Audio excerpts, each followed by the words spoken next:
అందుకు ముక్కనుమ వరకు. ఇది భోగి రోజున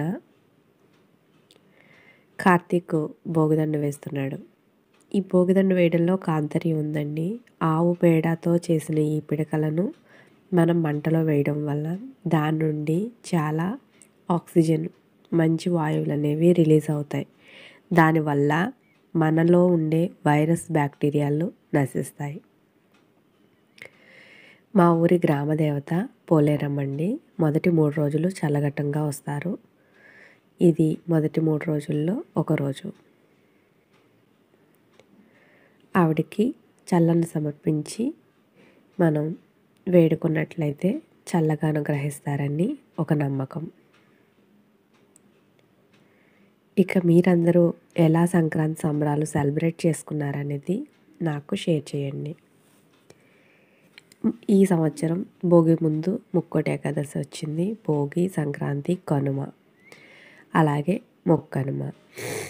ఇలాగా భోగిని మనం ఈ 3 పండుగల ద్వారా మనం సెలబ్రేట్ చేసుకుంటాం మన సంక్రాంతి సంబరాలు. ఇక ఈ పండుగలు 4 రోజుల్లో మొదటిది భోగి. భోగి అందరూ కూడా భోగిదండలతో సెలబ్రేట్ చేసుకున్న తర్వాత సంక్రాంతి. సంక్రాంతి అంటే అందరికీ మోస్ట్ ఇంపార్టెంట్ ఫెస్టివల్ అండి.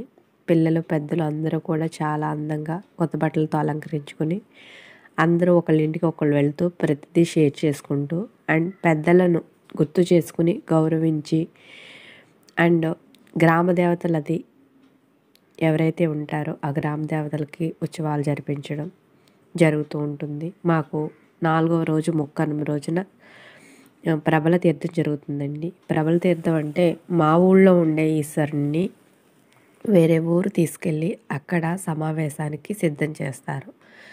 ఒక 4-5 ఊర్ల నుంచి ఆయా ఊర్ల యొక్క అధిదేవత అయిన ఈశ్వరుడు కానీ, హనుమంతుడు కానీ ఈ ప్రబల యొక్క ఉత్సవాల్లో ఎవరైతే మొదటి నుంచి పాల్గొంటున్నారో ఆ దేవుళ్ళు అందరూ అక్కడ సమావేశం అవుతారు. నేను ఆల్రెడీ లాస్ట్ ప్రబల వీడియో పెట్టానండి.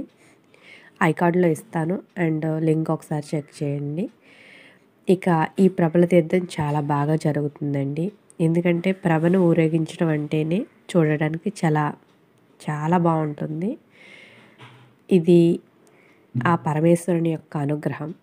ఒకానొక సమయంలో గ్రామాలకు ఎటువంటి ముప్పు రాకుండా ఉండడం కోసం ఈ దేవుళ్ళందరూ కలిసి ఒక చోట సమావేశమై లోకపాలన చేసేవారట. ఇలాగే జగన్న తోటలో కూడా ప్రబల తీర్థం చాలా బాగా కనుమ నాడు జరుగుతుందండి. అక్కడ 11 రుద్రులు సమావేశమవుతారు.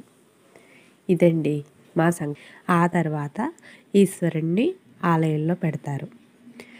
ఆ రోజు రాత్రి స్వామివారు ఊరేగింపు అనమాట. చాలా కన్నుల పండుగగా ఉంటుందండి. మాకైతే చాలా ఇంపార్టెంట్. అందరూ చాలా బాగా హ్యాపీగా ఎంజాయ్ చేస్తారు, పిల్లలు, పెద్దలు అందరూ కూడా.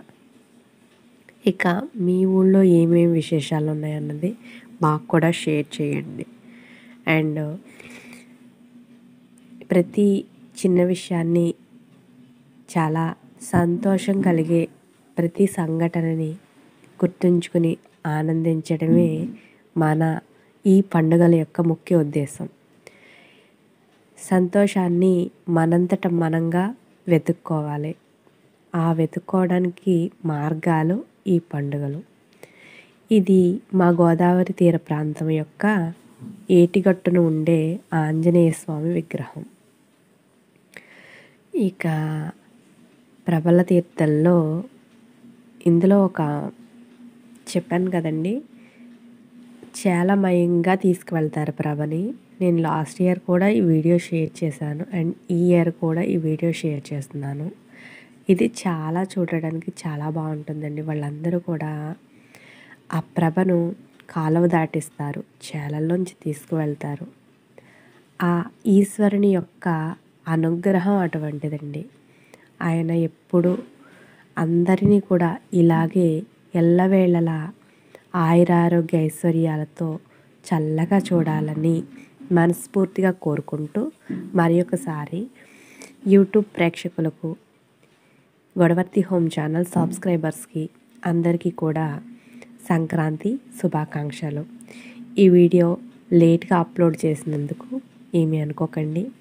ఎందుకంటే మీ అందరికీ తెలుసు నా హెల్త్ ప్రాబ్లం రీత్యా కొంచెం లేట్గా వీడియోస్ అనేది అప్లోడ్ చేస్తున్నాను. అండ్ వీలైనంత త్వరగా ఇక నుంచి వీడియోస్ అనేది త్వరగా పోస్ట్ చేయడానికి ట్రై చేస్తాను. అండ్ మా యొక్క సంక్రాంతికి మా ఫోటోషూట్లు చూసి ఎంజాయ్ చేయండి. మరో మంచి వీడియోతో మళ్ళీ కలుద్దాం. Take care. Bye bye. Bye children's.